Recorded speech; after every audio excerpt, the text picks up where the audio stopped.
Ch is made by placing your tongue against your palate, stopping the air, and then releasing it abruptly. Ch, ch, ch.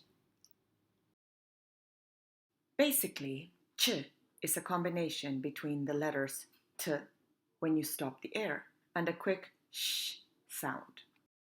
So we combine the puff of the t and we extend it a little bit with a sh, but we do it quickly. So t ch, t ch, ch, ch, ch. So basically we take our tongue and we go ch, ch, ch.